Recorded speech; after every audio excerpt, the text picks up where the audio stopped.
There is a lot to talk about today on this channel regarding Boruto episode 65. Now, everybody and their mama talking about this on Twitter because this episode was crispy. The fighting choreography was on point, the animation was on point, the art style was on point, everything was just like perfecto, man. Like, this one episode kicked the whole movie's ass in one go. In one go. And let me tell you this, okay? I'm not saying this as a fan. I'm saying this as just the viewer. You could tell that was just all nothing but love, passion, and hard work put into this. I loved every bit of the episode. And while I'm gonna go and talk about each little part that I loved, I wanted to just say, you know, to those of you guys that are fans of the show, don't try to like push people away because they once hated on the show and now they like it. You know what I'm saying? You should be welcoming to those people that want to give Boruto a shot now that they saw this Beast episode. Now, granted, if they're the type of people that only want to see flashy fights, then they're not worth like even arguing about. I've noticed a lot of Boruto fans get upset when quote-unquote Boruto haters like an episode of Boruto because they feel they're being hypocritical. You gotta realize, man, people are gonna hate something, but they can appreciate an episode of that thing they hate. If anything, they're being objective about it instead of being hypocritical or subjective, you know. But anyways, I'm gonna just go and talk about the episode. Let me just start by saying that when Momoshiki showed us his power, he almost seemed invincible, okay? He took care of Kurotsuchi, Darui, Gaara, and then he took care of Chojuro like it was nothing, okay? I'm talking about like this. And obviously Naruto got his ass beat too, but he got up. He dusted off that ass beating he got. And Sasuke just, you know, I loved it, by the way. I love what they did here. They got up and they're like, hey, yo, it's almost like you're a different person altogether. You know what I'm saying? Because of how powerful he is. And then they just smile and go at this man, knowing that he's super powerful now. And that gave me a lot of joy. That gave me a lot of joy because you could sense like, okay, these guys know he's powerful, but they also understand that they can beat him. And that's something that you don't really see often in like anime. You don't see a character get up. I mean, granted, you know, the main character usually always gets up, especially in shows like this. But you never see a character just be like so confident that like they just don't care about how powerful the villain is. Usually when you see confidence in a main character, obviously Naruto's not the main character of Boruto no more, but he did play a big role here. And it's like when you see somebody be that confident, you're like, okay, he got something up his sleeve. In other animes, when you see confidence, usually the villain kind of beats him up to the point where they're a little less confident. Yeah, they're like, okay, wait, this guy's a little too powerful, man. I didn't know he was gonna be this powerful. But yo, I love the way they did it. You know, in Sasuke, a lot of people converted to the Sasuke faith. That's all I gotta say. A lot of people that were not Sasuke fans before this episode became fans of him after this because he showcased an incredible amount of finesse with that Rinnegan of his. Yo, when Momoshiki tried to chain him up with the red chains and he switched places with Momoshiki, I was laughing my ass off. It was that funny. And you know, it was cool. You know what I'm saying? You get impressed by it, but you can't help but laugh at the fact that this man played himself. You can play people to play themselves with the Rinnegan. It's a beautiful thing. And then obviously Naruto did go ham when he went KCM mode. He did, or Biju mode rather. He did go ham, right? Like you could actually tell this man was being serious once he went and used his Nine Tails Chakra mode. I really did like that. Momoshiki almost looked like he had no chance when these guys went together and attacked him. It was crazy. I've never seen an anime character, and I said this on Twitter, I've never seen an anime character get their ass beat in such a magnificent way. You know what I'm saying? Like it was an ass beating, but it was such a work of art that you just have to sit back and be like, damn. You know what I'm saying? You smoke a cigar, you sit back, and you just enjoy the fact that that's there. You know, it's like a nice show. I love that, man. I can't even say there's any episode that tops this one. This is by far the best episode of Boruto. Now, you know, just talk about a few other things here, and let me just sit up here. Let me sit up.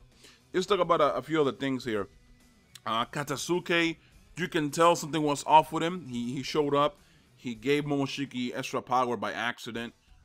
In trying to like finish him off, he actually gave him more power because he used a scientific ninja tool to throw jutsu at him, and he absorbed it.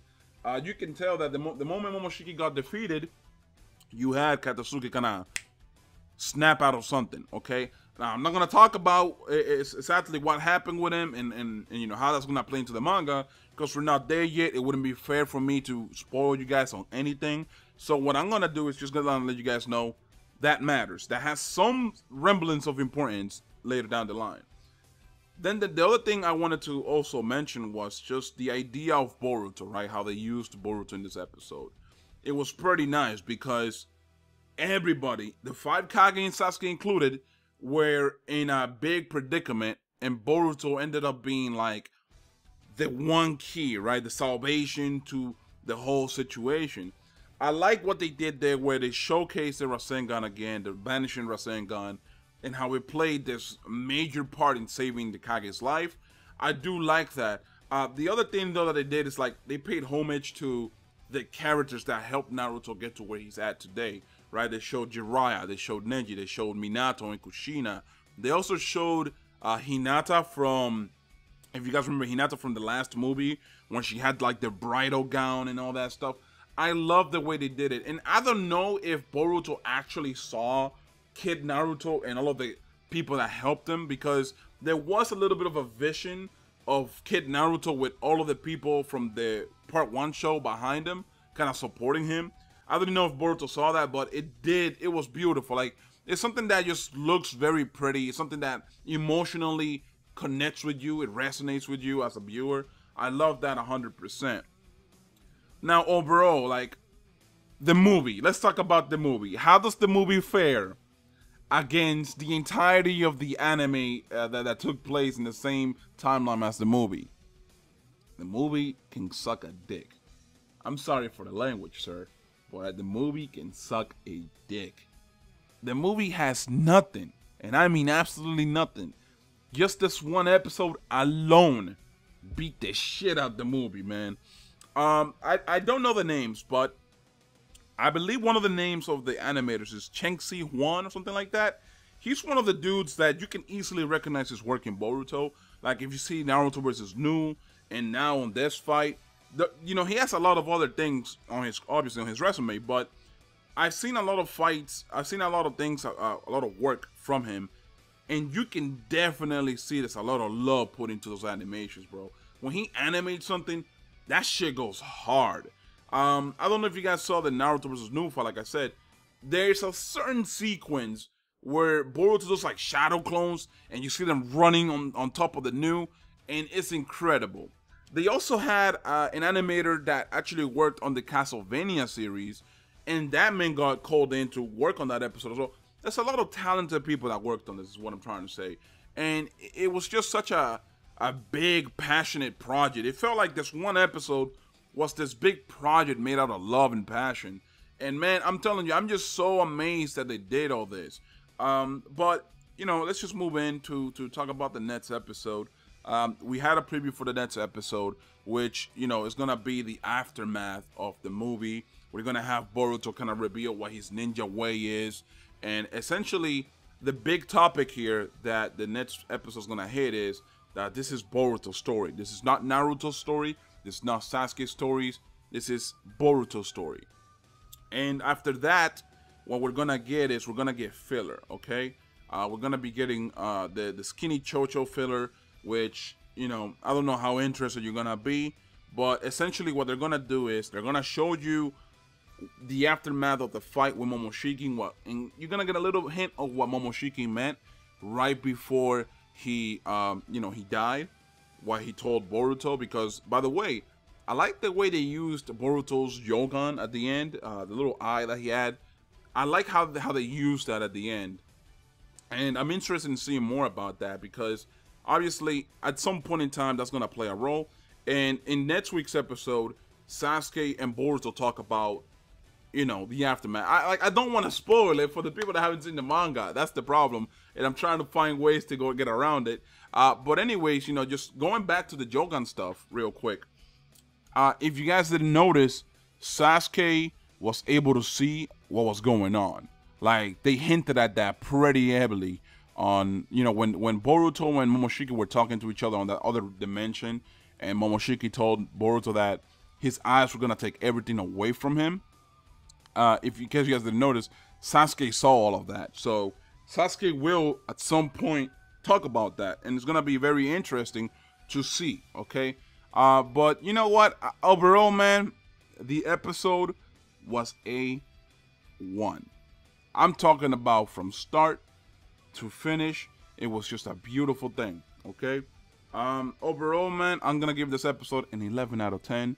Thank you for the people that worked and put a lot of effort into this, because you don't see this often in the Boruto series. You don't see this on every episode. So just seeing that they put all this work, they brought other animators into this just so they can make sure this fight was epic.